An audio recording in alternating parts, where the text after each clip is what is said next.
And he knew that when he's way off there and not at home, it just doesn't work. So he had to create a scenario through all his manipulation to make it look like that he wasn't up to any funny business. And as you know, that Uriah said, I can't do that. I can't go lay with my wife when my troops are out fighting, wanting to do battle. He's an upright man. So he didn't sleep with his wife. And so finally, David ordered that the troops basically set Uriah up to be killed. Because he could. He's a man of power. He had the whole army at his discretion. He could do whatever he wanted.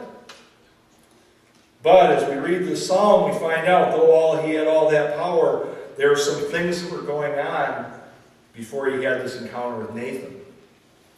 Nathan came and told him a little story about a ewe lamb. And Nathan called him out. In this psalm, David is speaking of that specific sin. He is speaking of that sin with Bathsheba, with Uriah. And we can read in verse 5 of that text where it says, Then I acknowledged my sin to you and did not cover up my iniquity. Which means he'd been covering it up. He'd been hiding it. And he said, I will confess my transgression to the Lord. And what he says here is just absolutely glorious. If you've ever had something forgiven, he says, and you forgave me the guilt of my sin. Just incredible possibilities that the Lord can do. But if we look at that verse, in verse 5, I will confess my transgression. The Hebrew word for that is peshah. And that word is rebellion. And what it's saying here is, David's saying, I will confess my rebellion to the Lord. See, this sin that's being talked about isn't of the oops, I forgot variety. It's of the willful, I know what I'm to do, but I'm not going to be held accountable to it. And in that psalm, David says the byproduct of that, as he functioned that way, there are some very, very dire consequences. In verse 3, he says, when I kept silent, my bones wasted away through my groaning all day long. It was literally eating them alive. Though no one else may have known it, his inner man was being just eaten alive. And he goes on in verse 4, he says, for day and night your hand was heavy upon me. The Lord himself put his hand on David and his rebellion. And it says, my strength was sapped as in the heat of summer. And what David was experiencing was the guilt, as he says, of his sin. And what we saw in the case of David, it wasn't the crime, but it was the cover-up. And that ends up being the place where we tend to get in trouble. And in our life, we get zapped of all the things that God wants us to have. All the life that he wants to give us, all the freedom is that addressing our sin, addressing our transgression, addressing our rebellion, and walking into the light and say, Father, forgive me. Because what it does is it erodes us at some level. It fractures relationship when we have and harboring unrepentant rebellion against God.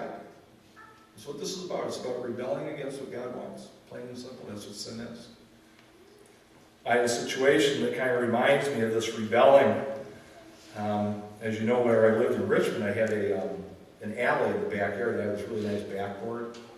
And on the backboard, a lot of kids would show up. And I lived in a racially diverse neighborhood, so you'd probably have 3/4 black kids and a few white kids would show up.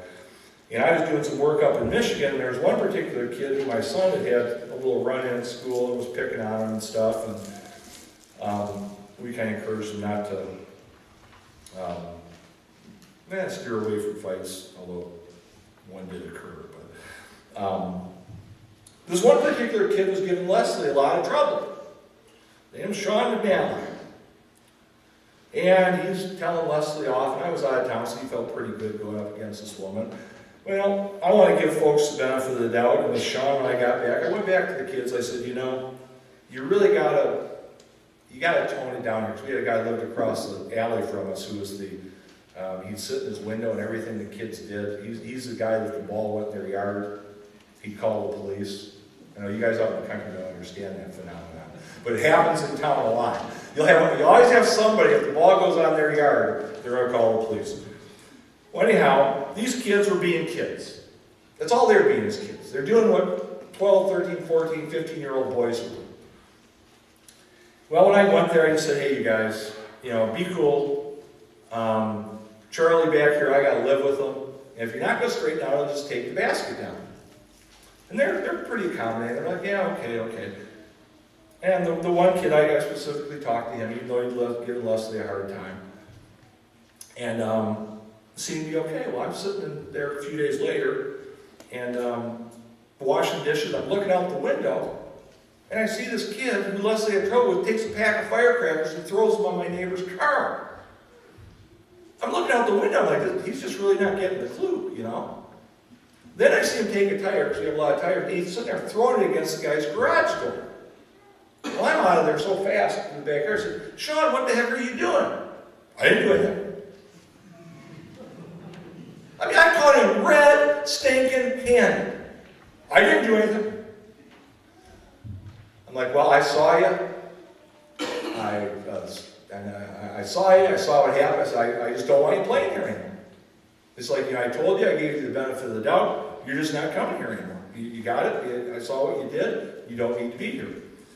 Well, about 2 days later, he's out there again. And I walk out to him again. I'm like, you're really not getting the drift here, are you? And I'm really for kids. I mean, because I see what happens when they get in the system, and he's a kid at risk.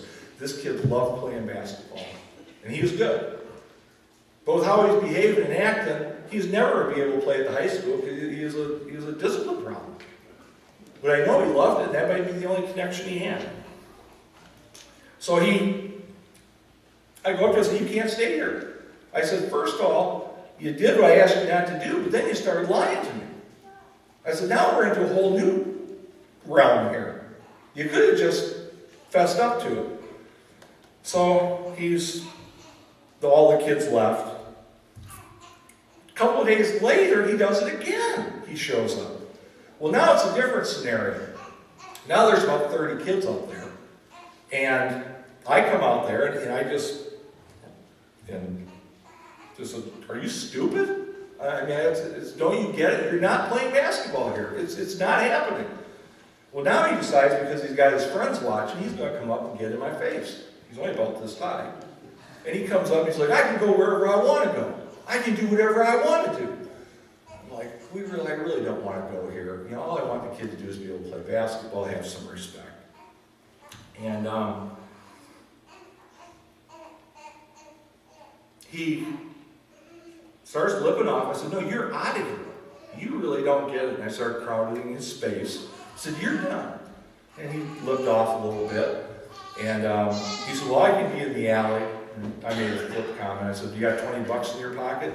He goes, no. I said, well, if you don't have 20 bucks and you don't have a purpose, you're loitering. So technically, you can't be in the alley. I said, do you have any more legal advice for us, Johnny Cochran? And now all the black kids are laughing at him. So now he's really got to stand up for his peers. So finally, I just basically he ended up leaving.